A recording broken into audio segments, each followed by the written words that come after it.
Sveiki! Šoreiz mēs veidosim graduālu krāsu pāreju no vienas krāsas uz otru krāsu.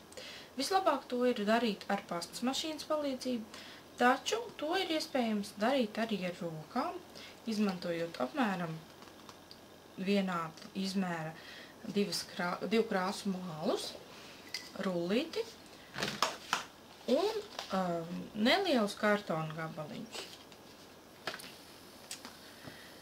Nedaudz samīciet mālu, lai to ir vieglāk rullēt vajadzīgajā formā. Un novietojiet starp divām kartonu sloksnītēm, lai iegūtu vienmērīga biezuma mālas loksni. Jo tajā brīdī, kad rullīts pieskarsies kartonam, dziļāk tas vairs mālu nerullēs,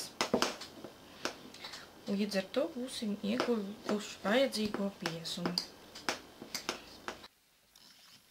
Kad esam izrullējuši vajadzīgā biezuma sloksnīti, ņemam to nost.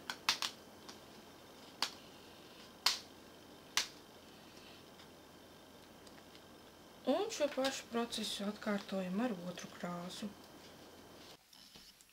Kad abu krāsu māla sloksnītes ir izrullētas, tās vajadzētu nogriezt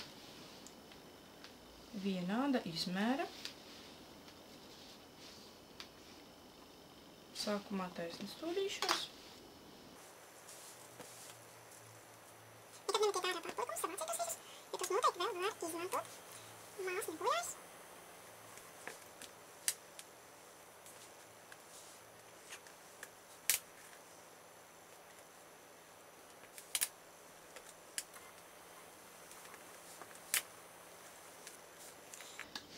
Var griezt tieši pa diagonāli, tad iegūs krāsu pārēju jau no paša sākuma.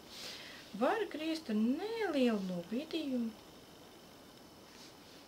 Tādā gadījumā sākumā būs neliels gabaliņš vienas krāsas. Liekam šo te paralēli, no kā? Nevar noliest paralēli. Šādu te gabaliņu. Saliekam abas krāsiņas kopā. Tas var nedaudz pārklāties. Salocam mālu horizontāli uz pusē un atkal veicam rullēšanu.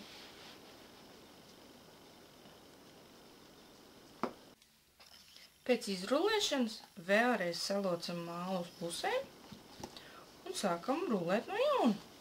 Šad jāatkārto procesu tik ilgi, līdz esam ieguvuši vienmērīgi pārēju no vienas krāsas uz otru. Pēc aptuveni 5–6 reizēm jūs lēnām jau varat sākt ievērot, kā veidojas pārēja. Taču vēl galos ir ļoti izteiktas krāsu maiņas. Tādēļ šis process ir jāturpina pavisam kopā aptuveni kādas 30 reizes. Kad māls ir pilnībā saplūdis no vienas krāsas uz otru, tad jūsu krāsu pārēja, protams, ir gatava. Varat to lietot dažādiem projektiem, apklāt citus priekšmetus ar šo sloksnīti, veidot trubiņu no tās.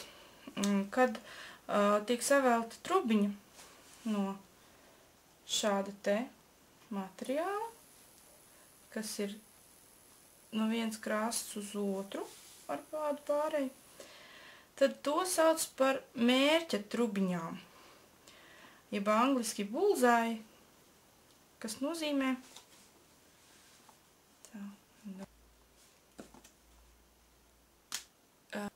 šādas trubiņas sauc par mērķa trubiņām, jeb angliski bullseye, jo tās atgādina tos dēļus, kur, teiksim, met ar šautriņām vai šauj.